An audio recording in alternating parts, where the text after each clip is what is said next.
Hello అండి. నమస్తే. అస్సలాముఅలైకుం. మేమైతే ఊరు వెళ్తున్నామండి బక్రీద్‌కి. సో, ఆ రోజు మార్నింగ్ కొంచెం మినీ వ్లాగ్‌లా తీశాను.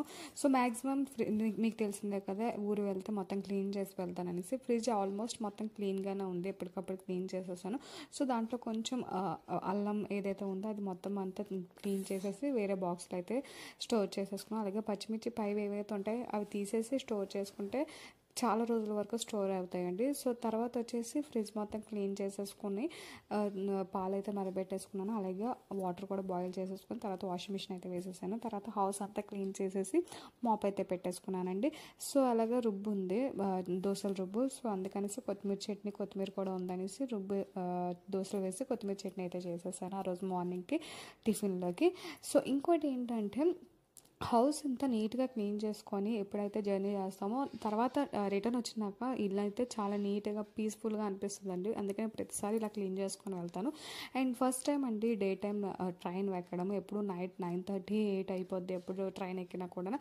So, first time day time ఎక్కడం వల్ల మా బాబు మంచిగా ఎంజాయ్ చేస్తున్నాడు. మొత్తం వ్యూ అంతా చూసి, బయట వ్యూ అంతా చూసి. సో, వాడు ఫస్ట్ టైం చూస్తున్నాడు కాబట్టి చాలా బాగా అనిపించింది. వచ్చిన వాళ్ళందరికీ కూడా బాబాయ్ చెప్తున్నాడు. సో, చాలా వరకు హ్యాండ్ బయటను పెడుతుంటుంటే తర్వాత నేను పక్కకి వెళ్ళి హ్యాండ్ బయట పెట్టద్దన్నాను, చాలా డేంజర్ కదా కాబట్టి. సో, ఇంకోటి ఏంటంటే అప్పటి వరకు ప్యారెట్ని చూడలేదు. వాళ్ళు దిగే ముందు మా ముందు ముస్లిమ్సేనండి కూర్చొని ఉన్నారు. సో, వాళ్ళు దిగే ముందు చూశాడు ప్యారెట్ని. సో, అది సీట్ కింద ఉంటే వాళ్ళు చూసి ఆడుకుంటుంటే వాళ్ళు కూడా అది సీట్ మీద పెట్టారన్నమాట. కాసేపు అయితే ఆడుకున్నాడు మంచిగా ఆ ప్యారెట్తో. ఇంకోటి ఏంటంటే చాలా అంటే చాలా ఎండగా ఉందండి. సో, ఆ రోజు మేము ఏ రోజైతే థర్స్డే బయలుదేరాము. థర్స్డే నైట్ చాలా చాలా వేడిగా ఉంది. ట్రైన్లో అయితే అసలు ఉండలేకపోయాము. అంత గాలి అసలు రాలేదన్నమాట. అండ్ తర్వాత ఫ్రైడే కూడా అలాగే ఉంది. మేమైతే డైరెక్ట్గా ఊర్లో దిగిపోయాము. ఇంటికి వెళ్ళలేదన్నమాట. మా ఇంటికి వెళ్ళకుండా ఊర్లో దిగాము బక్రీద్ పండగ కాబట్టి. సో, మా అత్త వాళ్ళందరూ కూడా అక్కడికే వచ్చేసారన్నమాట. సో, చాలా ఎండగా ఉంది ఆ రోజంతా అనేసి నమాజ్ చదువుకొని చాలా వరకు దువా చదువుకున్నాము.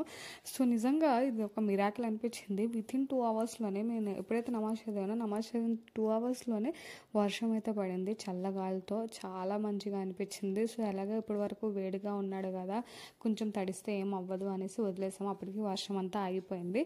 అలా వాటర్లో వాడు వాళ్ళ బావ అంటే మా వదిన వాళ్ళ అబ్బాయి ఇద్దరు ఆడుకుంటున్నారు అనమాట. వాడికి వాటర్లో వెళ్ళాలంటే చిరాకు. అలాంటిది చూడండి ఎలా ఆడుకుంటున్నాడు మంచిగా ఊరు వచ్చిన తర్వాత. అండ్ అదే రోజు బక్రీద్ ముందు రోజు మా వదినది అలాగే వాళ్ళ అబ్బాయిది కూడా బర్త్డే. సో, కొంచెం కేక్ కటింగ్ అయితే చేసేసి ఇంటికైతే వచ్చేసాము. అండ్ నెక్స్ట్ డే మా బాబు బర్త్డే ఎలా చేసామన్నది నెక్స్ట్ వీడియో నేను చెప్తానండి. అంతే నేను వీడియో